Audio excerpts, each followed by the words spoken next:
1.25 வருஷம் வரைக்கும் ஆகும். நம்ம புக் பண்ண நாள்ல இருந்து 1.25 வருஷம் ஆகும். அதை நான் வந்து நான் அந்த புக் பண்ணிருக்கேன். நான் புக் பண்ணதனுடைய டீட்டெயில் மெயில் எல்லாமே நான் வந்து உங்க பத்திரிகையாளர்களுக்காக கொடுத்திருக்கிறேன். ரெண்டாவது, இந்த குற்றச்சாட்டு இவங்க சொல்லக்கூடிய காலத்துல என்னுடைய மனைவி வந்து இங்கேயே இல்ல, அவ சிங்கப்பூர்ல இருக்கிறா. அதுக்கான டிக்கெட்டையும் நான் கொடுத்துறேன். அந்த பொண்ணு சண்டை போட்டுட்டு இங்க இருந்து கிளம்பி போறப்ப என்னுடைய மனைவி இங்க கோயம்புத்தூர்லயே இல்ல, இந்த வீட்லயே இல்ல. அடுத்து அந்த ஒரு காலகட்டத்தில் என்னுடைய ஐ சர்ஜரி ஆகி நான் ரெஸ்ட் எடுத்தது அல்லது அந்த சர்ஜரிக்காக நான் கன்சல்டிங் போயிட்டு வந்தது திருநெல்வேலி அரவிந்த் ஹாஸ்பிட்டல்ல தான் நான் என்னுடைய ஐ சர்ஜரி நடந்தது.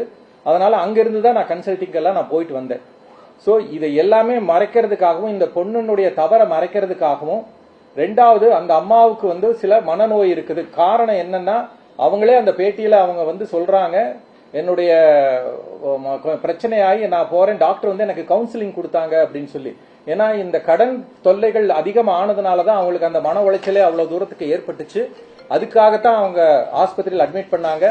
என்ன காரணம், என்ன டிஸ்சார்ஜ் சம்மரி, நீங்க எல்லாருமே காவேரி ஹாஸ்பிட்டல் வண்ணாரப்பேட்டை அங்க போய் நீங்க பாத்தீங்கன்னா கிட்டத்தட்ட 15ஆம் தேதி 16ஆம் தேதி அவங்க அட்மிட் ஆகிறாங்கன்னு நினைக்கிறேன். இந்த கடன் பிரச்சனையிலையும் மன உளைச்சலையும் ஒரு மன நோய்க்கு ஆளாகப்பட்டவங்க ஒருத்தங்க இன்னைக்கு எந்த விதமான ஒரு ஆதாரமும் இல்லாம, எந்த விதமான ஒரு முகாந்திரமும் இல்லாம, தன்னுடைய மகளுடைய தவறு கண்டுபிடிக்கப்பட்டுருச்சு அப்படிங்கிற ஒரே காரணத்துக்காக இந்த மாதிரி வந்து சொல்லியிருக்கிறாங்க.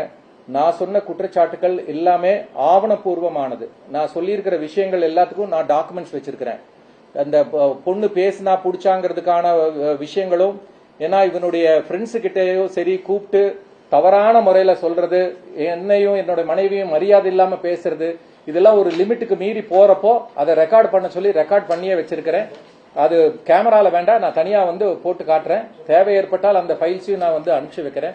இதெல்லாம் வெளிப்பட்டுருச்சு அப்படின்னு உடனே தான் வந்து நான் கூப்பிட்டு மிரட்டுறேன், நான் பண்றேன் அப்படிங்கிறது. நான் அனுப்பிச்ச மெசேஜ் உங்களுக்கு கொடுக்குறேன், அது இருக்குது. குழந்தைகளுடைய நன்மைக்காக நாம் சமாதானமா போகணும், சுமூகமா இந்த பிரச்சனையை முடிச்சுக்கணும், என்னை நம்பு, என்னை கூப்பிட்டு பேசு அப்படிங்கறத தான் நான் வந்து மெசேஜா அனுப்பிச்சேன். அதையும் நான் காட்டுறேன். ஆனா அதை அவங்க டெலீட் பண்ணிட்டு, நான் டெலீட் பண்ணிட்டேங்கிறது பிரஸ் மீட்ல சொல்றாங்க. நான் டெலீட் பண்ணாதது என் கையில இருக்கு, அதையும் நான் காட்டுறேன்.